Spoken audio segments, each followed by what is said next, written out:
Good afternoon. Welcome to another episode of Spilling Tea. I'm your host, Tiffany Daniels. We'll get to the JRC in a moment. First, a disclaimer.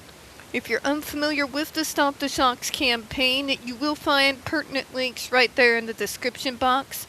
Should you like to do a deep dive, you should be able to go ahead and do so. Also, trigger warning.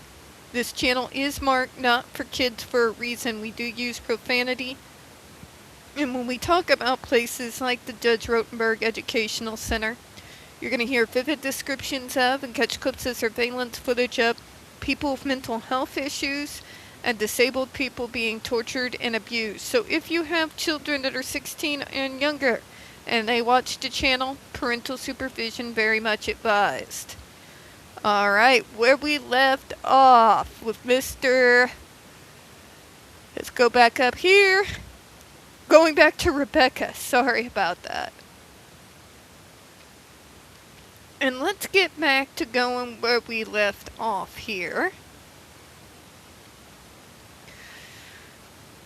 On the methodological side, I would like the IACC to create incentives for researchers of all autism-related topics to adopt the CBPR, Community-Based Participatory Research.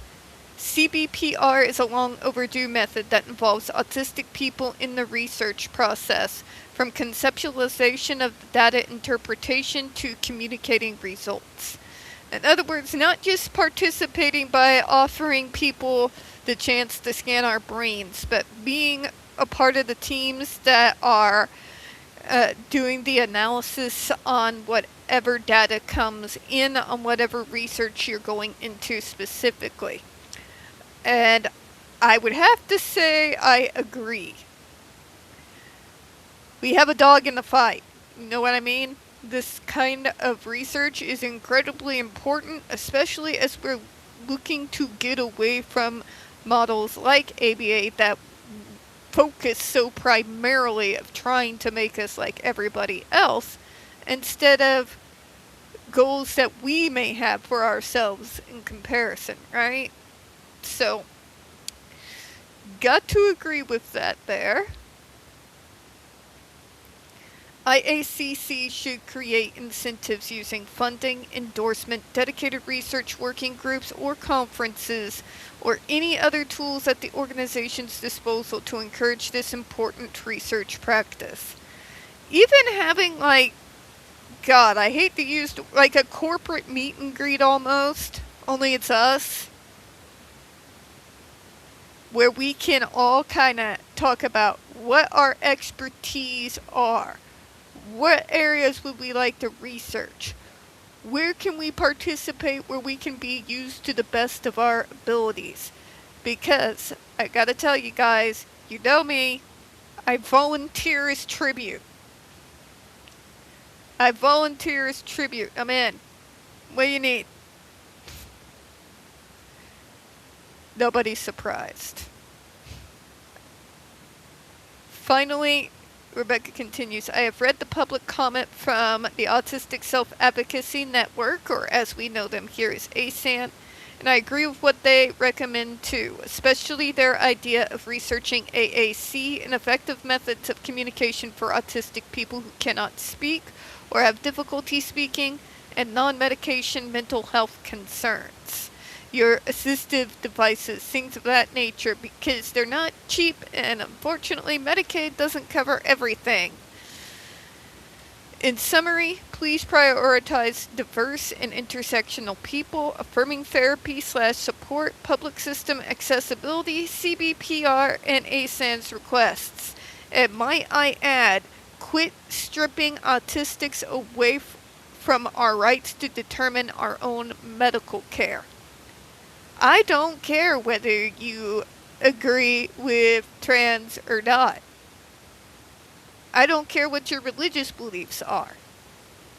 Nobody has the right to strip an autistic adult for their ability to be able to make decisions on their own medical care, point blank, period.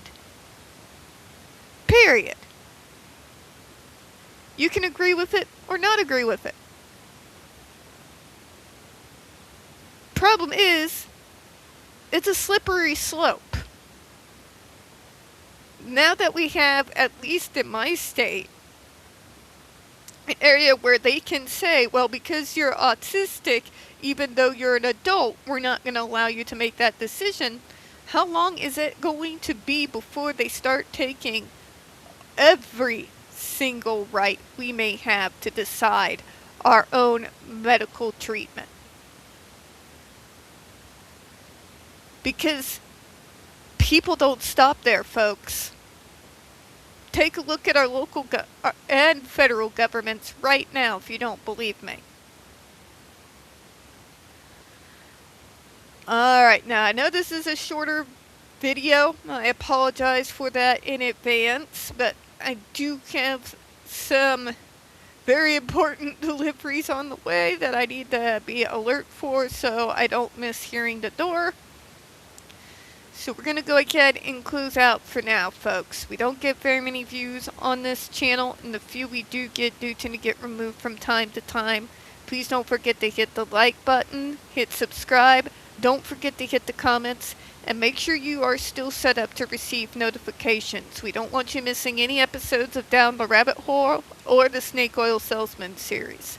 I do appreciate your time, and as always, folks, we here at Spilling Tea do hope you have a good one. We'll see y'all next time. Bye-bye now.